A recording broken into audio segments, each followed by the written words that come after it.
Arvoisat vieraamme, hyvät ystävät, tervetuloa tänne Atradiuksen isännöimään Talousjohdon Tulevaisuusfoorumiin. Mun nimi on Juhani Laitala ja mä oon Atradiuksen maajohtaja. Jos mä saan tässä vaiheessa pyytää mun kollegoita vaikka sen verran nousevan paikalta, että tulitte tietämään, että ketkä on Atradiuksen leivissä täällä. Eli kun tarkoittaa ihasta kiinni ja kytellään lisää tuossa. Ihan muutama sana Atradiuksesta. Atradius on globaali luottovakuutusyhtiö, joka auttaa yrityksiä kasvamaan ja kansainvälistymään kannattavasti. Meidän globaali asiakastyytyväisyys on 95%. Meillä on kollegoita noin 3500, vähän yli 50 maassa. Ja itse asiassa tänä vuonna me vietetään 100-vuotisjuhlavuotta. Me ollaan nyt järjestämässä 3. kertaa tätä Talousjohdon Tulevaisuusfoorumia. Me halutaan luoda tästä talousjohdon ja riskienhallinnan oma yhteisö, jossa voidaan jakaa hyviä kokemuksia ja näkemyksiä. Ja löydätte meidät myös LinkedInistä. Me ollaan juuri perustettu uusi ryhmä ja meillä on sinne punaisessa kirjekuoressa. Tervetuloa mukaan. Tänään me saadaan kuulla näkemyksiä ja kokemuksia tekoälystä. Tekoäly tulee joka päivä lähemmäksi meitä jokaista. Onko siitä sitten hyötyä vai haittaa, onko se uhka vai mahdollisuus? No, joka tapauksessa se tulee muuttamaan meidän jokaisen arkeen jollakin tavalla. Ja on varmaan jo muuttanut tähän. This is where we change the Finnish language into English. Atradius has been using AI for years and our chief architect has been my colleague Stan Zhang, Director Group Buyer Underwriting Atradius Group. Dear Stan, we are so happy to have you here, and we welcome you to the Future of Financial Management Forum keynote speaker. Please be so kind as to tell us even more about yourself and more. Okay, thank you. Thank you.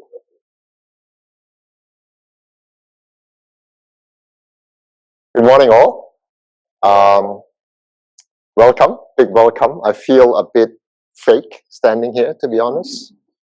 In the presence of such accomplished and clever people, it's very intimidating. But I'm going to do my best to share with you what we've done in this space. I believe we have achieved a few good things. We're not on the forefront of technology. We're not a technology company, to be very clear. We are a credit insurance company that always comes first.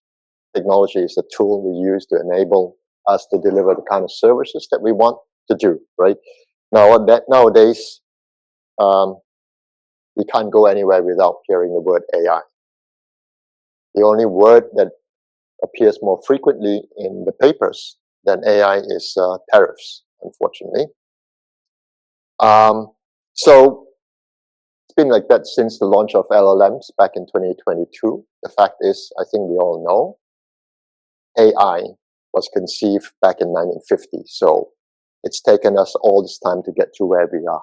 Because one of the questions is, how disruptive is this? How quickly is it going to happen? Are we all going to become obsolete? Are we going to be taken over by machines? I think the answer is no. So I'm just sharing some views, and I'm very much appreciate if people have questions or you have opinions to share, please do so. Otherwise, it would be too much of a monologue. So I'm going to start with talking about context, if you can indulge me a little bit, because for me, the specter of AI and what we're doing needs to be understood about the why. Why does Atradius does what it does, right? So I'll start with this statement. So this is what we do for 100 years. At the end of last year, we insured 2.1 trillion euros worth of shipments around the world.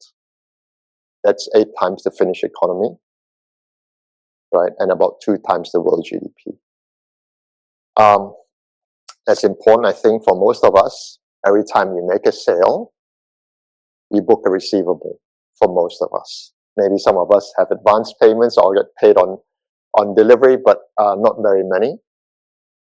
If you're in the service business, the size of your book, or rather the size of your receivable books relative to your assets, will be substantially higher than one that actually does sawmills or in a capital-intensive business, right? So we talk about this. This is the asset we are insuring.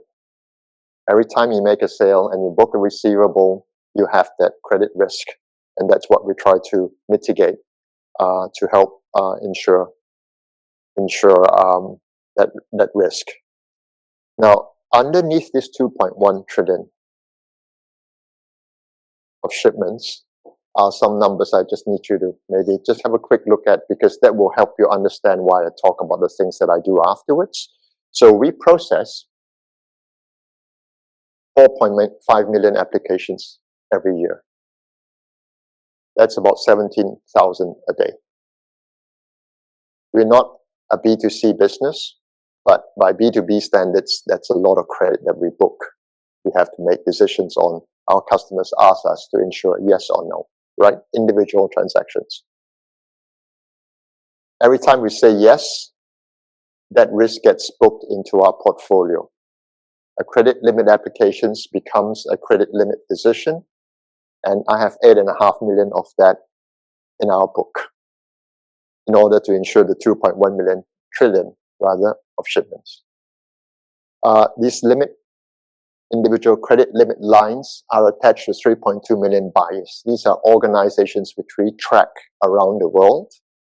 I'm not sure if I mentioned there are 238 countries in which our risk resides.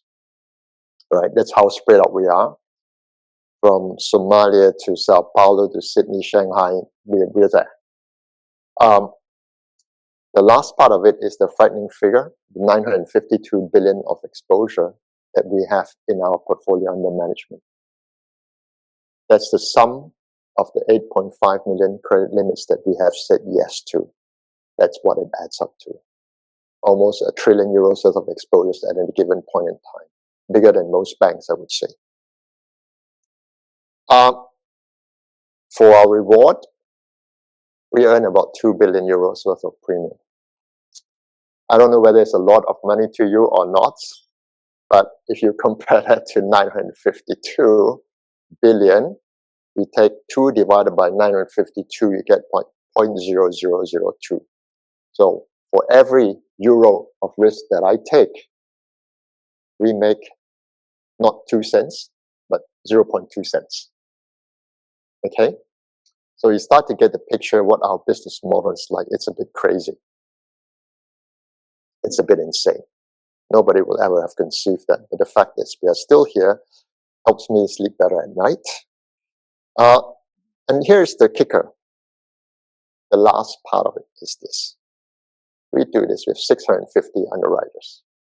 I don't have an army of people doing this, because if we did, we cannot, Johanni will kick me and say, I can't sell at these prices if your cost is so high, right? So the combination of all of these things that we're talking about makes you understand the necessity of automation, technology, innovation, AI, machine learning. That's how we actually survive that. So I hope that helps a little bit. Huge volumes and complex risks.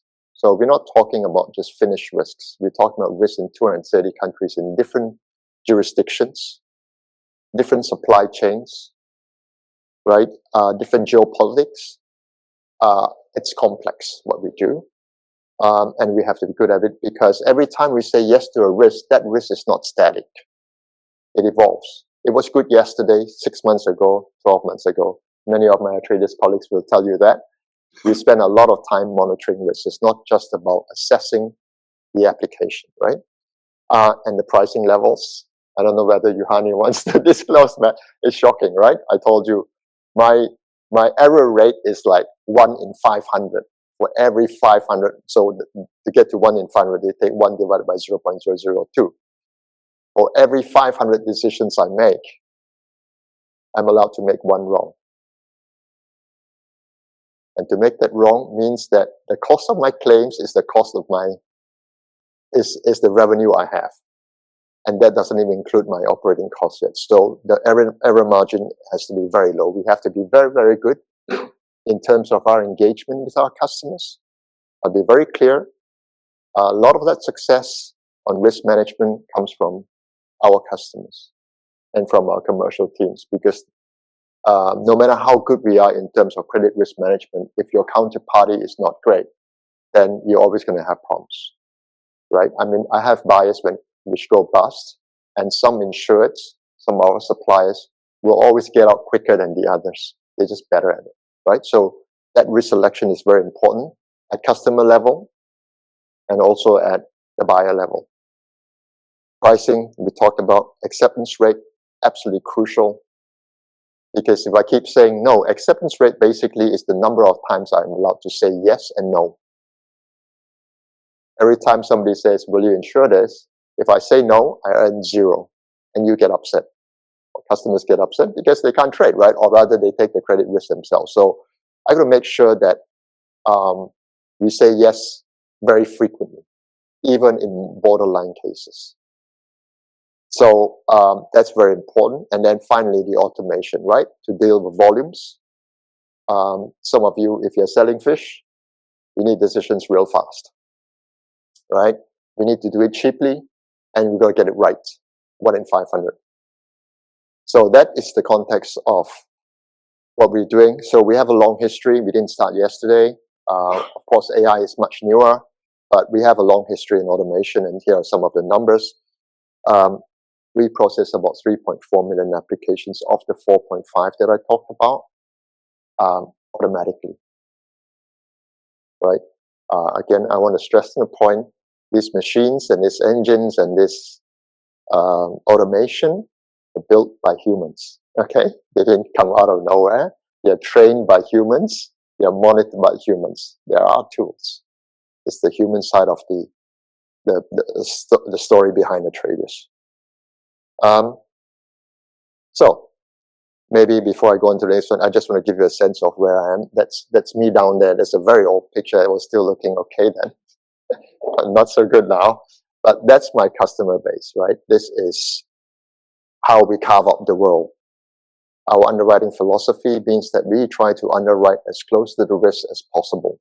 Like we have a Finnish risk underwriting team who are very successful here, because proximity to risk gives me access to market intelligence, to relationships, to understanding jurisdiction, etc. Right? So we can't be in 238 countries, but I think we're now about at 45. Right? So we have regional hubs. So if in the Middle East, we underwrite out of Dubai. So I can't be in Israel. Actually, we have a partnership in Israel, but we can't be in Jordan and Lebanon and all these countries all at the same time. It's too expensive to do that.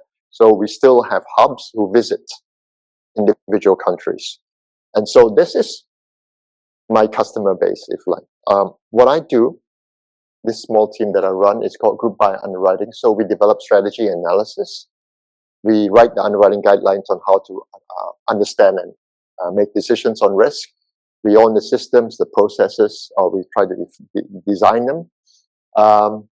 Risk automation and analytics is principally what we'll be talking about. We also purchase all the information that we feed into our systems. Very, very powerful, because without data, we all know we're dead. It doesn't matter how clever your model is. You need that data. And data comes in many, many shapes and forms, as you all know. Risk integration, innovation, risk reporting, financial planning, and MI. That's pretty much what I do out of Amsterdam. Are we good so far? Has anybody fallen off their chair or fallen asleep? If there is, let me know. My eyesight is not that good. Okay, so I'll move on.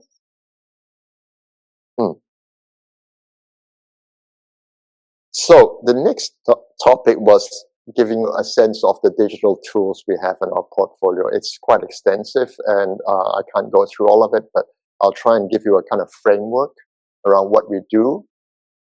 First of all, purpose is very, very important.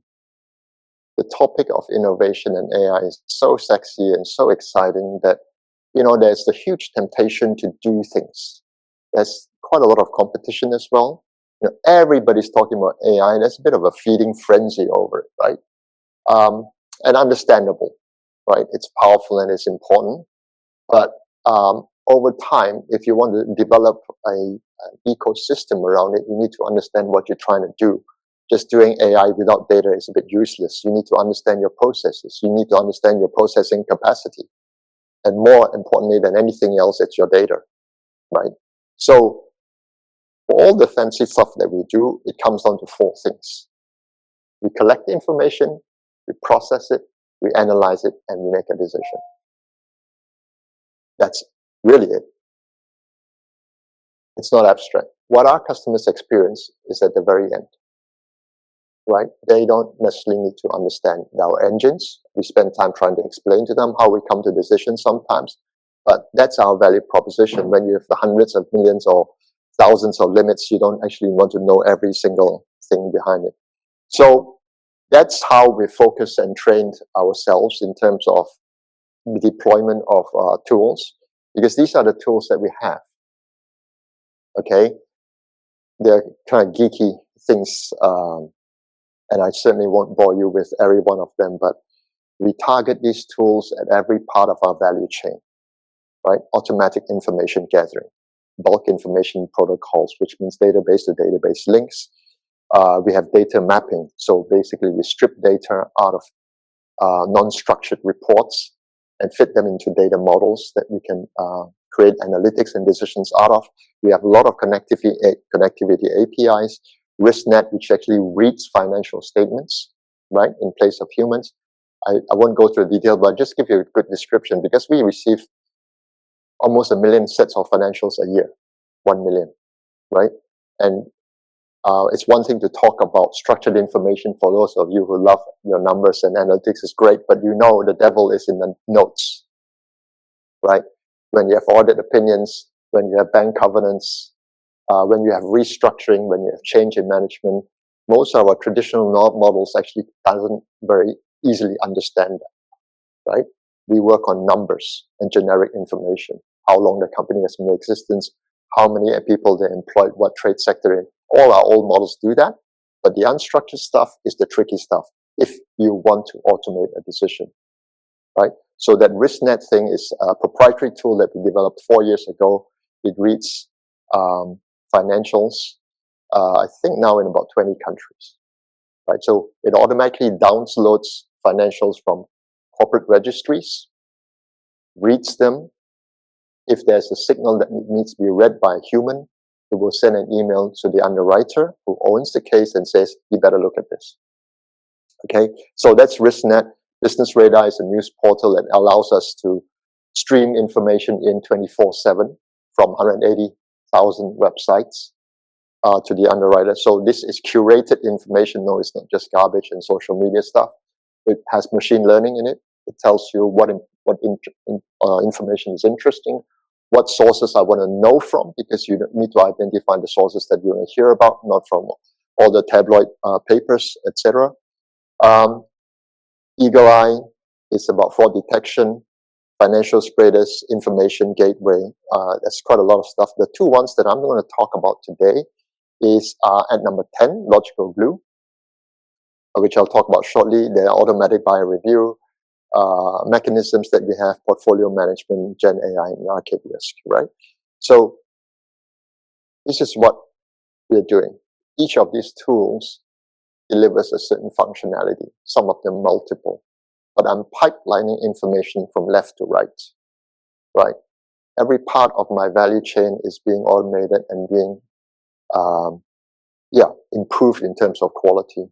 So hopefully in the perfect world, by the time I get to this side, the automated decisions that I receive have been pre-cooked, right? We know what kind of data we need in which country.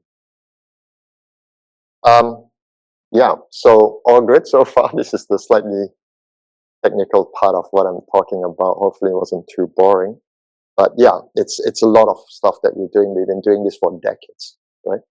The stuff in pink is the new generation stuff that we talk about. Natural language processing, parsing rules, AI, machine learning. That's where we've introduced. So nowadays we inject machine learning and AI into a digital chain. All the stuff that we had to do for decades, this didn't happen overnight, right? This stuff didn't just overtake everything. We are combining the old with the new because there's a process behind that which you need to have some stability.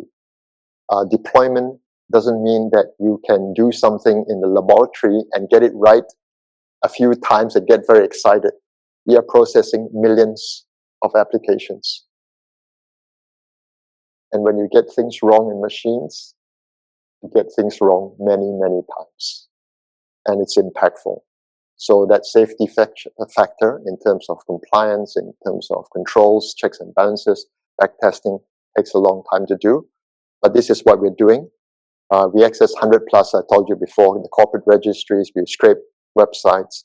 We do natural language processing models that read articles. We score sentiments. I had some slides to show that, but it was too long. I'm running out of time, aren't I? It's terrible. I talk too much. So I'm going to jump straight here, right? Logical glue is something we implemented 4 years ago. And in 2020, it took us 3.5 years to develop this. It's a long, long, crazy time for those of you who are in the business of technology. You'll be laughing at me, I'm sure. But that's where we started. We started in 2016. It's a third-party AI platform, so we partnered up with a third party. We didn't build this ourselves. We didn't have the knowledge or the skills to do it. But that's really one of the messages I'm getting, that we don't need to build this in-house. You've got clever guys over there who will do it for you free of charge. No. So we partnered up. We use neural networks. It's a very, very advanced technology. Very few people understand that. Interviewed a lot of people, including group people from Google and from forensics teams, and nobody can give me a straight answer as to how it actually does what it does. But it's amazing in terms of its predictive capability, because we've tested it with live data, or rather historical data, and it consistently outperforms my historical models. And even more scary, it outperforms some of our humans. So we believe in it. We've been doing it for the past 5 years. Fuzzy logic is combining with the neural networks to actually explain some of the decisions. So people often criticize neural networks because it's a bit of a black box. You don't really know how it got to that decision, but it somehow gets it right? So we have to combine the two, one to explain the decision, the other to make it, right? Proof of concept, so we are live now in 15 countries, and it processes now about 80% of our traffic. This is something a bit geeky, and the key message here is that so far in the countries that we've rolled out, it saved us about 90 million euros worth of claims. In other words, companies whom we've said no to insuring and who actually went bad afterwards, right? So if we had said yes, we would have incurred a claim. Claims are not bad things, just to be very clear. We're here to pay claims. We need claims, otherwise nobody's buying insurance. But we're also helping our customers to avoid them, right?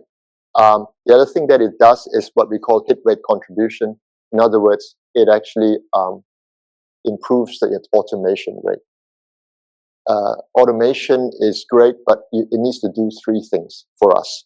One, it needs to increase the level of automation. Automation is not very easy, because if you need a lot of data to do automation, and that data doesn't exist in certain countries, right? Your automation gets compromised. So it needs to be able to work with not so much information and to still create that efficiency. Secondly, it needs to say yes more often than no. More often than our existing models, what we call acceptance rate, right? Because the more often we say yes, the more money we make, the more money you make. That's automation. And the third one is saving claims. So these models with Logical Glue have done that for us, and it continues to do so. We continue rolling that out, right? That's the short story on Logical Glue. And then I'm going to talk very quickly about Gen AI. I think we've got much cleverer people who will do that. But this is us. I think everybody has read this text. It's a new branch of AI. It is a game changer in many ways, because it has democratized the enterprise access to AI. In the past, the likes of Amazon and Google would pay bloody hundreds of millions for their processing power, right, to access AI. The big shift over the past 5 years in terms of AI is this accessibility, right? You demystify, you have people who can actually help you do that. It's driving hundreds of billions, I think you read in the newspapers, of investments in it. Not that many companies have explicitly monetized it yet, frankly, but I'm pretty sure it will get there. It's going to reshape workforces. None of that is abstract. I think we all know. Look at the emails that I'm writing, look at the stuff that I'm doing. It's doing things much better than I am today. So it's going to change, right? It doesn't mean that humans are going to be superfluous. It just means we need to be bloody clever, right? Clever about how to use technology. I'm going to skip this because I think we're running out of time. Data sources we use. So just to give you an example of what we have built, okay, it's going to be rolled out in the next 3 months. So I asked the question, how is the performance of Selfridges based on their latest financials? This is the answer that's coming out of the chatbot we have actually developed. And the answer is actually quite sophisticated, right? It's reading from multiple sources. One of the challenges of underwriters is that when you go into a file, you have payment data, you have financial data, you have interview data, you have credit reports, you have all kinds of things, and you somehow as a human need to glue it all together and form an opinion. And that takes time, right? So what this does is actually, it takes information from multiple sources and analyzes it for you. It generates text. That's the Gen AI part, right? And it's actually very, very credible. The level of success is still out there. I would say 60-70%, because it does do crazy things, as we all know about Gen AI. It hallucinates, and it gives, sometimes it makes up figures. So you got to really train the model very, very well. Your prompts need to be good. You need to define it very, very well. So we've been doing that for a while. On top of that, it actually suggests questions that you might want to ask afterwards. So we're very happy. What you see here is only a very small snapshot. Some of my cases have 15 pages, right? But they compress every information together, and you'll see that the answer. So, you know, were there any significant changes in shareholding is the other question that we've asked. And this is a kind of answer that it will come up with. I mean, it's not only the content, but the way it has actually packaged for you is very, very easy to digest. And you'll see that this information is coming from, couldn't have just come from the financials, because it's talking about bloody shareholders, right? It's amazing. It's talking about fraud and all kinds of stuff. So it's really amazing. And the source of the information is on the left. The very important thing, and a friend, Auntie will tell you afterwards, is that you need to always source the information. You need to check it, right? And the thing is, if you double click on certain statements, they should have reference points. How did it arrive at this comment? So it keeps going, pluses, minuses, etc. So that's the part. And then before I end, I just want to talk about one small thing. I mean, we talk about, hi. Yeah, sure.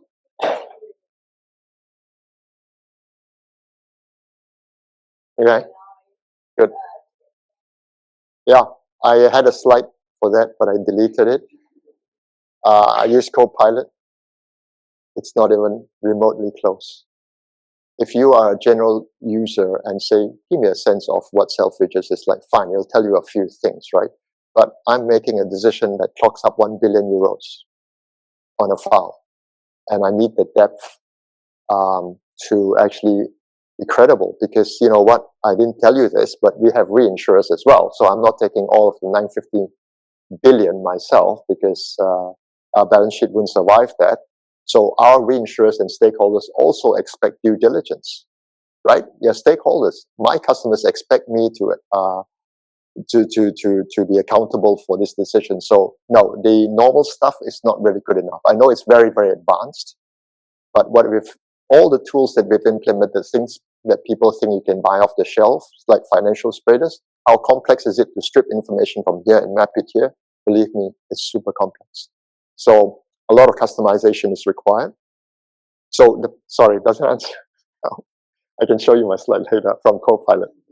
AI avatar. So the whole thing about innovation is not as Auntie and some of you will talk about. There are multiple use cases. Here we're talking about analytics, decision making, credit risk, etc. But we also use AI for teaching, institutional. One of the most unique things about our product is every decision has a human element behind it. Therefore, it suffers from the frailties of being human. If I wake up on a bad day, I'll make a decision that's different from that from yesterday, right? And consistency among humans is very, very tough to do, but we have certain principles and guidelines. So how do you harmonize and one face to the world? I'm very late, and get people who are sitting in Sydney who makes decisions in a similar way to the guy sitting in Shanghai. Because if you're a Finnish customer and you're exporting to Australia, you get a particular decision and explanation for it, which you didn't particularly like. And then you have the same experience in Shanghai. You're going to say, well, how is it that you are Atradius and you have different principles over here, right? Between two countries. And we're talking about the 45 countries that I mentioned before. So we use AI to try to train people, we test people, we measure people. It's terrible, it sounds. But we have to, right? To deliver the quality, to do what we do. So we developed a lot of avatars and actually teach because it's more human. These avatars speak and they're unbelievable. I mean, if you want to pay an actor to kind of speak or people from training who speak, they cost a crazy amount of money. And every delivery will sound a bit different. This is being ingested by every single underwriter around the world in the same way. When I have conversations with people from different parts of the world, I can refer to one thing, right? So I won't talk about the future because I'm not a futurist, right? I mean, I have some certain thoughts about it, but because I think I'm a bit short on time, I want to kind of wrap it up and leave the rest to the clever people. Huh? 3 minutes, okay, and talk fast. Yeah, none of what I'm saying is particularly remarkable. One of the things that I've discovered is that, there is a kind of desperation at the moment, to be honest. I think it's one thing to have a sense of urgency and a call to action to start looking at your processes and looking at your ecosystems, like how you're storing your data, how connected are you to the world, how are you interacting with your customers, all this kind of stuff. There's a lot of foundational elements before kind of AI. Yes, you can do AI and do things opportunistically, but don't feel like you suddenly have to change the world. I don't think we are kind of in that transformation as yet, right? It's taken a long time. AI has been developed since 1950s. Same like the internet. How long did it take? Well, eventually a lot of retail companies failed because they didn't have an online strategy, right? But it didn't, in my view, it didn't happen overnight. But one of the things I look for whenever we assess retail risk, like Selfridges, like your supermarkets, like your departmental stores, is what is your online strategy, right? So Gen AI will fill that space in probably not very long, but it won't happen overnight in my view. Agentic AI is the next very, very hot topic. It's still being cooked, and I know a lot of people are very excited about it. I'm one of them. But whether you can actually productionalize that for business remains to be seen. I think I better move on because my last slide is important, right? At the end of the day, we're an insurance business. We were built by people and by our customers. As much as I love technology, I'm never forgetting that our culture is what separates us from many companies. Because if I leave Atradius, God forbid, or I get fired, even God forbid, I can probably copy what I did somewhere else. It'll take time, but I can do that. A lot of people can do that because this technology is quite agnostic, right? What we can't do easily is copy people. That's taken generations and generations. It's hard-coded into us. Atradius, I think some of you will hopefully acknowledge and experience, including Tuli, who has left us at one point. It's just a wonderful place because we have a sense of purpose. The sense of purpose is very powerful.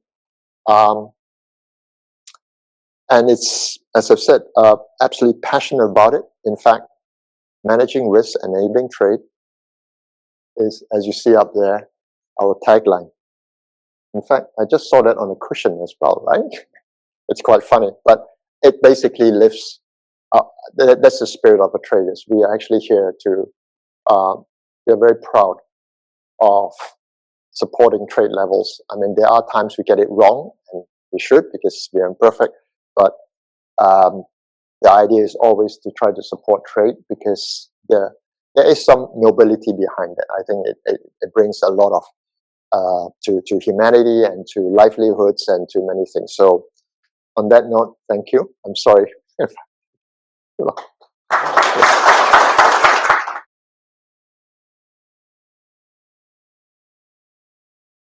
No niin, hyvät ystävät, aika jatkaa ohjelmaa ja meillä on täällä seuraavana vuorossa paneeli, keskustelu ja meillä on täällä muutamia kysymyksiä ja me saadaan mielenkiintoisia kommentteja niihin. Aiheena on, miten tekoäly uudistaa riskienhallintaa. Ja jos aloitetaan sillä, että mä pyytäisin panelisteja esittäytymään, aloitetaan Tiinasta. Kiitos. Tiina Sappinen, olen Fatserilla, tuossa Fatserin pääkonttorilla Vaaravassa konsernihallinnossa ja vastaan Fatserin riskienhallinnasta ja sisäisestä tarkastuksesta ja sitten minulla on myös vakuutukset siinä. Ja hei vaan kaikille, mun nimi on Antti Ilvonen, mä oon tuosta Danske Bankilta, on siellä ekonomistina, eli ehkä vähän erilaisessa roolissa kuin mitä meidän muut panelistit, mutta tänään ehkä vähän puhumassa siitä, että miten nämä ilmiöt näkyy sitten laajemmin taloudessa ja rahoitusmarkkinoilla. No hei kaikille, minä olen Matti Perämäki, Versowoodin kehitysjohtaja ja vastaan myöskin konsernin tietohallinnosta. Ja terve kaikille, mä olen Antti Karjalainen, tällä hetkellä Digital Workforce-nimisen yhtiön teknologiajohtaja. Tätä ennen 6 vuotta Piilauksessa rakentamassa teknologiafirmoja, venture capital backed, aiheena automaatio, tekoäly, generatiivinen AI. Viimeiset 2 vuotta tekoälyagentteja rakennellut ja nyt tekemässä sitä Suomessa. Kiitos. No sitten lähdetään heti ensimmäiseen kysymykseen, jonka mä esittäisin sulle, Antti. Että miltä markkina näyttää nyt, eli millaisessa ympäristössä yritykset toimii ja miltä tulevaisuus näyttää? Mitkä on suurimmat epävarmuustekijät? No ehkä tämä varmaan kaikki ihan oman yrityksen toiminnassa on huomannut, että tällä hetkellä niin kuin viime viikkojen ne kuumat puheenaiheet on ollut vähän jotain muuta kuin tekoälyä. On tullia, on politiikkaa, maailmalla vieläkin soditaan ikävästi. Puolet talouden heikkenemistä on ollut ehkä ne niin kuin päällimmäiset ajatukset tässä viime viikkojen aikana. Toisaalta mä voisin ehkä myös sanoa sen, että kun mekin jutellaan paljon meidän asiakasyhtiöiden kanssa, niin mitään sellaista niin älytöntä paniikkitunnelmaa ei kuitenkaan myöskään ole ilmassa. Eli suomalaisyritykset mun mielestä on suhtautunut näihin viime viikkoihin uutisiin ja epävarmuuksiin aika rauhallisesti. Tiedetään, että tässä tulevien viikkojen ja kuukausien aikana oppimaan aika paljon lisää siitä, että mitä vaikka Yhdysvaltojen politiikasta on syytä odottaa. Ja yritykset ei mun mielestä ole lähtenyt tekemään myöskään mitään kuin hätiköityjä muutoksia omaan toimintaansa. Ei ole pistetty kaikkia suunnitelmia jäihin, ei ole lähdetty tekemään irtisanomisia tai muuta. Et mun mielestä Suomessa yritykset on aika hyvin tässä viime vuosien vähän niin kuin jatkuvien kriisien ympäristössä myöskin oppinut tottumaan tähän epävarmuuteen. Jos saa jatkaa vielä toisella kysymyksellä, Antti, sulle. Vaikuttavatko AI-teknologioiden kehitys ja tähän liittyvät regulaatiot osaltaan myös rahoitusmarkkinoille? No, tietysti tuossa aikaisemmin keynoteissa jo vähän kuultiin siitä, että kyllähän tekoäly ja AI ja ylipäätään teknologian kehitys vaikuttaa siihen, että mitä rahoitusmarkkinatoimijat operoi, oli sitten kyse pankista, sijoitusyhtiöstä, vakuutusyhtiöstä ja näin poispäin, mutta jos miettii rahoitusmarkkinaa laajemmin, niin siellä tietysti taustalla vaikuttaa hyvin paljon se, että mikä on tekoälyn vaikutus ihan vaan makrotason talouskasvuun. Ja siellähän ehkä niin kuin 2 isoa tekijää on se, että lähdetäänkö me investoimaan enemmän sen takia, että tekoäly avaa meille uusia mahdollisuuksia, toisaalta saadaanko me entistä enemmän meidän olemassa olevista resursseista sitten jatkossa irti, toisin sanoen, saadaanko me lisää tuottavuutta. Ja tietysti myös se, että missä määrin regulaatio tätä kehitystä jarruttaa. Tämä tosin mä sanoisin, että se vaikutus on viime vuosina ollut vielä aika maltillinen, vaikka tietysti sinällään samaa mieltä onkin, että tekoäly varmasti tulee olemaan pitkällä aikavälillä game changer. Ehkä se isompi vaikutus on toistaiseksi nähty nimenomaan investointien kautta, ja se on nähty ennen kaikkea Yhdysvalloissa. Investointimäärät Jenkeissä ainakin nyt edellisen hallinnon aikana oli ihan massiivisessa kasvussa viime vuosien aikana, ja Euroopassa kehitys on ollut toistaiseksi maltillisempaa. Kyllä siinä jossain määrin alkoi jo olla vaikutusta myöskin rahoitusmarkkinoihin, eli katso vaikka sitä, että miten markkinat ajatteli korkotason rahoituskustannusten kehityksestä Yhdysvalloissa. Niiden ajateltiin ehkä viime viikkoihin asti jäävän ihan aidosti aika paljon korkeammalle tasolle kuin mitä ennen pandemiaa ajateltiin. Euroopassa mun mielestä nämä vaikutukset on ollut aika pieniä vielä, eli varmasti tänään kuullaan hyviä tarinoita siitä, että miten tekoäly on muuttanut yritysten toimintaa, mutta jos katsoo vaikka koko talouden tasolla esimerkiksi tuottavuuden kasvua, siellä ei valitettavasti vielä ole mun mielestä nähty semmoista selkeää piristymistä, joka olisi voimakkaasti sitten vaikuttanut esimerkiksi rahoitusmarkkinaodotuksiin tulevaisuudessa. No jos tuolta makrotasolta mennään sitten lähemmäs niin tehtaan lattialle, niin Tiina, miten kommentoisit, mitkä AI-pohjaiset käytännöt ovat jo omassa arjessanne mukana ja missä ollaan vielä kokeiluvaiheessa? Joo, hyvä kysymys ja semmoinen disclaimer, että mä luulen, että mulla ei edes ole kokonaan näkyvyyttä, mitä kaikkea tekoäly siellä minunkin arjessa taustalla tekee ja meidän niin kuin organisaatiossa kaikissa toiminnoissa, mutta hyvin paljon on otettu jo käyttöön. Esimerkkejä ihan mainitsit tehtaan lattian, niin siellä on konekunnossapidon puolella hyödynnetään ennakkohuoltojärjestelmissä ja sitten meillä on taas kuluttajapalvelun puolella tekoälyagentteja avustamassa ja kuluttajatietoa kanssa tuottamassa ja näin. Sitten miten se näkyy mun arjessa, niin vielä niin kuin riskienhallinnan puolella ehkä valitettavan vähän, että on hirveästi sellaisia osa-alueita, vaikka ihan sellaiset, missä me pyörii suoraan numerot, toki siellä me voidaan paljon hyödyntää sitä, mutta sitten tuolla vaikka raaka-aine riskien puolella, joo, siellä sama pystytään hyödyntämään. Kyllä me tosi paljon tehdään vielä sitä keskustellen ja ihmisten kanssa yhdessä rakentaen ja analysoimalla sitä meidän riskienhallintaa. Sisäisen tarkastuksen puolella, mulla on myös se vastuualueella, niin siellä kanssa pystytään toki sitten hyödyntämään tietyissä toimeksiannoissa tekoälyä, analysoimaan dataa, mutta sielläkin edelleen on tosi tarkkaa sitten ne audit trailit ja se, että meillä on oikeasti ihmiset tekemässä raporttia ja varmistamassa sitten sen lopputuloksen, että ne ei ihan kokonaan luovutettu tekoälyssä. Matti, mä opin tänään uuden sanan, kotiäly. Eli Versawood on hyvin edistykseen siinä, että ne on luonut itse hyvin paljon näitä työkaluja, mutta ihan tämä sama kysymys sinulle, että minkälaisia käytäntöjä jo on arjessa ja mitä siellä voi olla tulossa kokeilussa? Ennen kuin mennään kotiälyyn, niin generatiivisen co-pilotin osalta me on tehty niin, että me rakennettiin pilottiryhmiä eri liiketoiminta-alueilta ja eri työtehtävistä ja sitä kautta lähdettiin strukturoidusta hakemaan sillä tavalla, että mitä ne käytännön hyödykohteet ovat ja niin sitä kautta lähdetty niin viemään sitä innostusta ja aha-elämystä eteenpäin ja niitä sieltä on tullutkin ja se on tällä hetkellä niin kuin avustavassa roolissa. No sitten tämä kotiäly, joka me ollaan lanseerattu, niin tarkoittaa sitä, että me ollaan laitettu oma järjestelmäekosysteemi keskustelemaan keskenään ja rakentaa muun muassa asiakkaista tämmöistä vähän samanlaista profiilia kuin nähtiin tässä, mutta tehdään se talon sisäisessä ympäristössä ja siihen kovaan dataan perustuen, mitä meillä on järjestelmässä. Sen takia tämä esitys oli niin good presentation. Oli niin mainio, kun mulla tuli heti sitä ajatusta, että tämä kombinoituna Versawoodin sisäisellä asiakkaan semmoisella jatkuvalla profiloinnilla ja riskianalyysillä, niin semmoinen kombinaatio, niin se on aivan loistavaa. Ja sitten tämä kotiäly liittyy myöskin siihen, että vaikka me tehdään sahatavaraa, niin meillä on mukana röntgen. Ja se tarkoittaa sitä, että me tutkitaan puun sisäistä sielunelämää niin kuin sahataan. Ja me ulotetaan myöskin se riskianalyysi siihen, että minkälaisia tavaraeriä asiakkaat ottaa ja se viedään se metsään ja hankintaan saakka. Kaikki vaikuttaa kaikkiin. Se on ikään kuin kaleidoskooppi. Me katsotaan tätä pitkää tilaustoimitusketjua, että jos mä teen näin, miten se vaikuttaa raaka-ainehankintaan, miten se vaikuttaa tuotteille. Näin me koetetaan tehdä. En tiedä onnistuinko selittämään, mutta se on meidän kotiälyä. Sitten Antti, generatiivinen AI on nyt kovasti pinnalla. Mikä on generatiivisen AI ja koneoppimisen ero niin kuin esimerkiksi talousjohtajan näkökulmasta? Mitä näillä voidaan saavuttaa?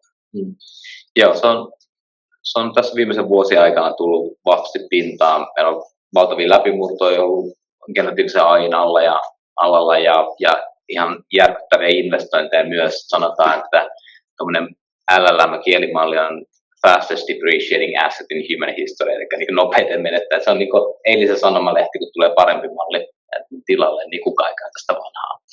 Mutta massiivisia investointeja menee sinne, ja se johtuu siitä, että se on luonteeltaan erilainen tekoäly kuin meidän perinteinen koneoppiminen, eli tyypillisesti aikaisemmin meidän piti olla tosi paljon dataa, miljoonia datapisteitä, opetetaan jonkinlainen syväoppimismalli ymmärtämään jonkunlaista pilvää kuvioa datan sisällä, ja generatiivinen malli osaa ainoastaan kieltä näin kärjistettynä, mutta se kielen ymmärtäminen auttaa se ymmärtää mallin maailmasta, joka auttaa sitä päättelemään asioista. Ja se tarkoittaa sitä, että me voidaan ensimmäisen kerran koneellisesti oikeasti ymmärtää, käsitellä ja päätellä strukturoimattomasta datasta, mikä on hieno termi dokumenteille, kaikenlaisille sopimuksille, asiakirjoille, sähköposteille, mitkä oli täysin mahdottomia koneoppimisella käsitellä. Ehkä meillä on jotain kielimalleja ja muuta, mutta sellaisia perinteisempiä kielimalleja. Mutta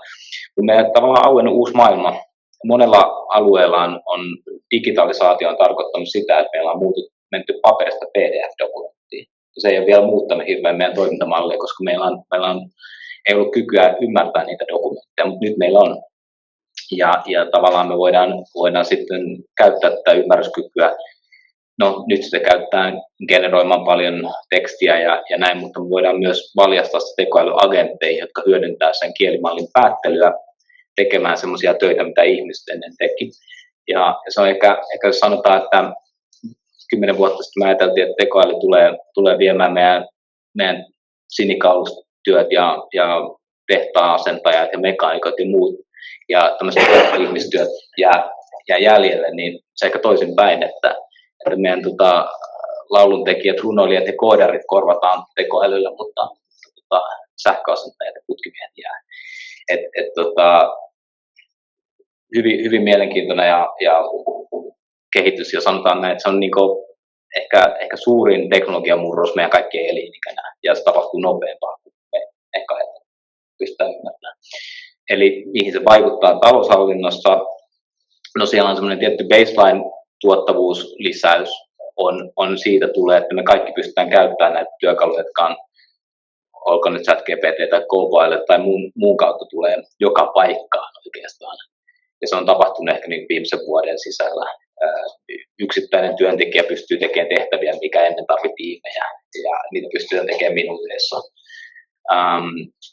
Koitapa viedä joltain tietotyöläiseltä nyt se ChatGPT pois, kun se on siihen, niin se ei enää suostukaan kirjoittaa sitä raporttia itse. Se on vaan niin älyttömän tuntunen homma.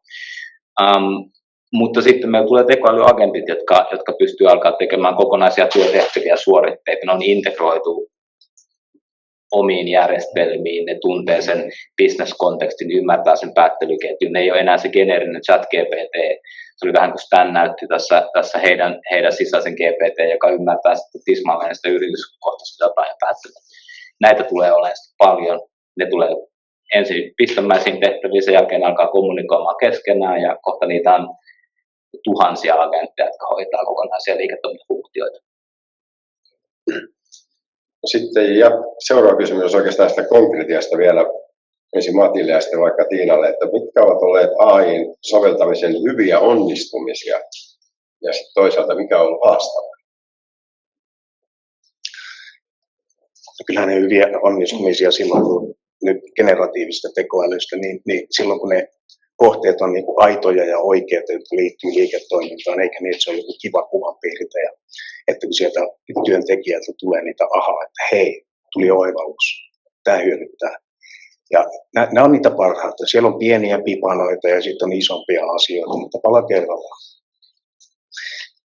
Hirveän tärkeää on myöskin sitten se, että olisi sitten generatiivinen tekoäly tai kotiäly, niin se pitää olla niin kuin liiketoimintalähtöistä. Aina se liiketoimintalähtöisyys ja piissaisi olla siinä mukaan, että muuten se jää torsoksi. Joo, komppaan tässä Mattia, että silloin kun sille on meilläkin, niin kun sille on ollut se selkeä, tavallaan on ollut se liiketoiminnalta se niin kuin tahtotila ja ymmärrys just siihen, että mihin meidän se prosessi on mietitty, niin että miten tekoäly tätä voi tukea, ja sitten sille on se selkeä oma boksi, mihin sitä sitten sovelletaan ja laitetaan, niin kyllä ne on niissä huomattavasti helpottaneet ihmisten arkea ja tehneet sitä työtä sujuvammaksi ja jättäneet sitten aikaa ja tilaa sitten semmoiselle luovuudelle ja vapauttanut siihen muuhun kehittämiseen sitten aikaa.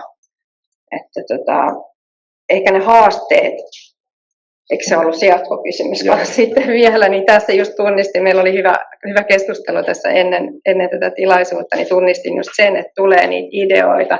Tässäkin meillä heräsi, että ahaa, te olette tehneet noin ja mehän voitaisiin tehdä kans tällaista, niin siihen sitten sen löytäminen, että okei, tässä meillä on potentiaalinen käyttökohde ja sitten se resurssi siihen ja aika siihen, että nyt sitten tähän me ruvetaan soveltamaan ja liiketoiminnalta kanssa sitten se resurssi ja panos ja sitten ihmiset kehittämään ja tekemään. Ja jos otetaan otsikoksi riskianalyysi, niin Antti, jos saa sinulta kysyä, miten hallinta tai governance ja erilaiset vastuukysymykset tulisi järjestää silloin, kun teknologioita käytetään nimenomaan riskianalyysissä? No joo, ehkä laajemminkin tässä mainittiin just sisäinen tarkastus vaikka, että pitää olla ihminen, audit trail, vastuuhenkilö. Se pätee siihen, että jos käytetään tekoälytä agenttia, niin yhtä lailla meillä pitää olla vastuuhenkilö ja audit trail ja myös mielellään ymmärrys siitä, että millä perusteella päättely tehtiin. Että sinänsä generatiivinen AI on hyvä siitä, että se pystyy myös pikkasen selittämään. Sanotaan, että AI on aika paljon musta aukko, mutta me voidaan saada se myös selittämään päätöksenteon perusteet, tavallaan se järkeilypäättely taustalla. Mutta pari vuotta sitten meillä oli aika paljon hysteriaa siitä, että imetäänkö meidän datat näiden mallien sisään ja kukaan ei uskaltanut koskea niihin pitkällä tikullakaan. Siitä päästiin yli onneksi ja sanottiin, että kunhan se tulee tästä ja tästä verkosta, se on ok ja meillä on tietojen käsittelyliitteet kunnossa, niin se on ok. Ja nyt ollaan enemmän siinä, että ymmärretään, että okei, että meillä pitää olla päätöksentekoperusteet, ihmisen hyväksyntä, ihminen luupissa, antaa peukut ylös, peukut alas päätöksille ennen kuin se menee eteenpäin. Ja tavallaan luontevasti se vaan jatkaa sitä ihmisen päätöksentekoa ja tehostaa sitä. Siirrytään toiseen Anttiin. Mitä erityispiirteitä Suomen työmarkkinoilla tai toimialarakenteessa on, jotka vaikuttaa siihen, kuinka nopeasti tai laajasti AI:n hyödyt realisoituu? No, tietysti ehkä tämmöinen aika ilmeinen on se, että Suomessa tietysti digitalisaatio on mennyt jo tässä vaiheessa aika pitkälle, että puhuit tästä, että siirrytään paperista PDF:ään, no se nyt kuulostaa aika menneeltä maailmalta, mutta ei sekään ehkä niin itseisarvo ihan kaikkialla maailmassa vielä tässä vaiheessa ole. Ja tietysti meillä on myös hyvä koulutustaso, meillä on paljon ihmisiä, joilla on mahdollisuuksia ja ikään kuin kyvykkyyttä ottaa näitä malleja käyttöön. Just tuossa ennen tätä tilaisuutta puhuttiin kanssa siitä, että ikään kuin se lähtötaso voi monessa työssä olla jatkossa aika paljon korkeampi, kun ei riitä enää, että sä oot käynyt kauppatieteen maisterin tai insinöörin paperit, vaan pitäisi olla se, ja plus vielä osata sitten soveltaa jotain tekoälymalleja, mutta ehkä tämmöiset taloudet, jossa se niin kuin lähtötaso on kuitenkin keskimäärin aika korkealla, on siinä mielessä ihan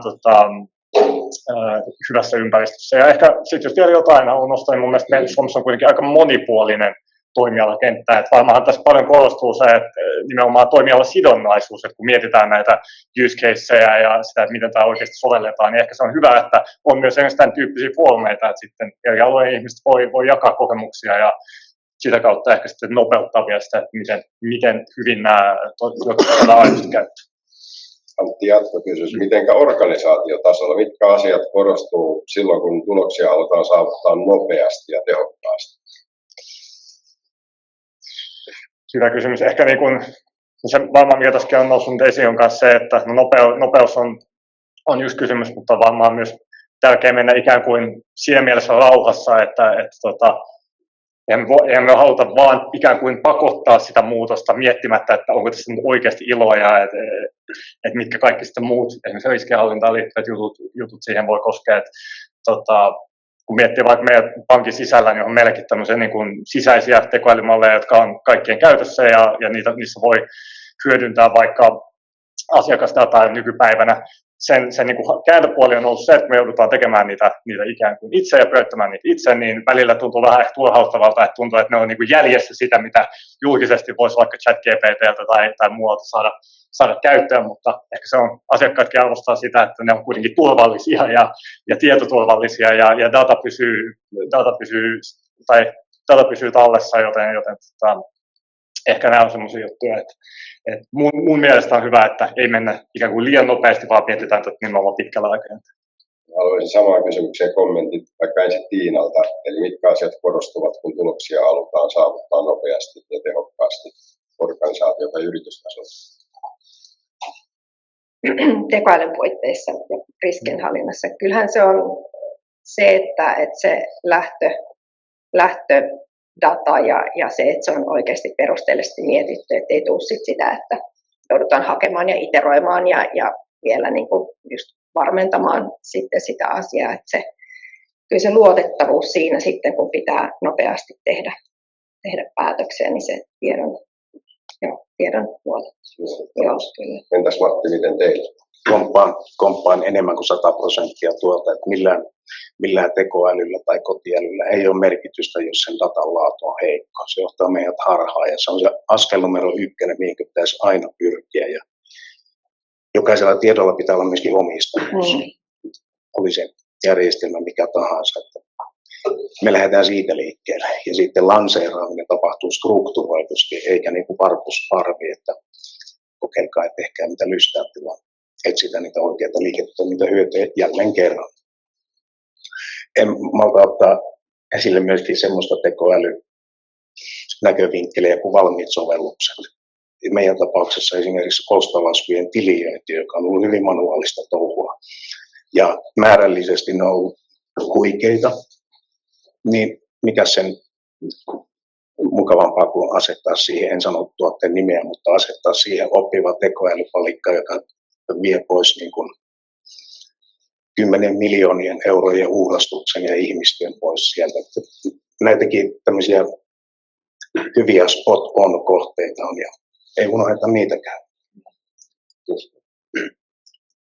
Antti, jos mietitään vähän kuvaa tulevaisuudesta, niin millainen potentiaali AI:lla on riskienhallinnalle? Voidaanko sen avulla esimerkiksi saada näitä Black Swan-tapahtumia kiinni entistä paremmin? Joo, että Black Swan on luonteelta ja määritelmänsä mukaan semmoinen, että sitä ei osaa ennakoida. Että en sano, että jotenkin joku harmaa joutsen enemmän siellä, mitä voidaan lähteä hakemaan. Lähtökohta on se, että jos meillä on paljon tekoälypäättelyä, analyysiä, pystytään tarkkailemaan ympäröivää tilannetta, omaa sisäistä tilannetta paremmin kuin ihmisten avulla, niin voidaan havaita hiljaisemmatkin signaalit, joka sitten auttaa meitä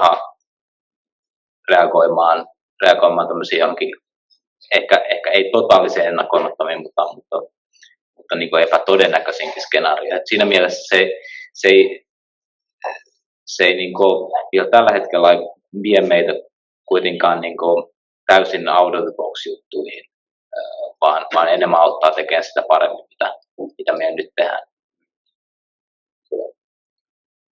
Sitten Antti, miten tekoälyn kehitys voi vaikuttaa mielestäni Suomen talousrakenteeseen ja tuottavuuskehitykseen? Onko tässä meille merkittävä mahdollisuus vai uhka, jos puhutaan PKT-tuottavuuden kasvua, työllisyyttä?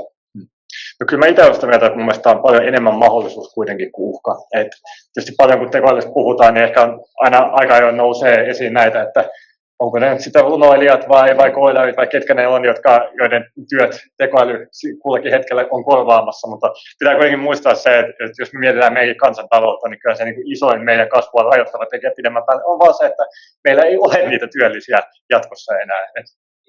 Tähän ehkä kommentoi sen verran niin ohjelmistokehitystä tehneenä ja tekevänä ja paljon koodareita palkkaavana, niin se koodari, joka käyttää AI:ta efektiivisesti, kyllä korvaa sen koodari, joka ei käytä sitä. Ei se niin kokonaan koodareita korvaa.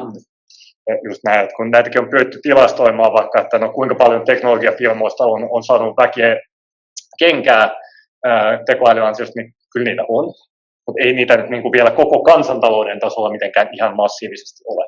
Ja että jos tosiaan pidemmän päälle miettii, että meidän isoin kasvua rajoittava tekijä on vaan se, että meillä ei ole riittävästi työvoimaa, niin mikä tahansa, mikä auttaa meitä saamaan enemmän tehokkuutta irti sitä olemassa olevasta työvoimasta, niin on mun nähdäkseni niin ilman muuta positiivinen asia vähänkään pidemmällä kanssa.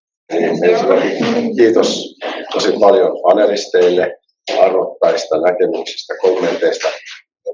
Se yksi meidän tavoite täällä on se, että mahdollisimman paljon saataisiin puolin ja toisin vaihdettua näkemyksiä ja kokemuksia. Jokainen pääsisi tavallaan oppimaan. Toivottavasti se on toteutunut. Kiitos oikein paljon meille ja kiitos teille, jotka olette investoineet tällaisen aikaslotin päivästänne aiheen AI alla. Kiitos. Kiitos. Kiitos.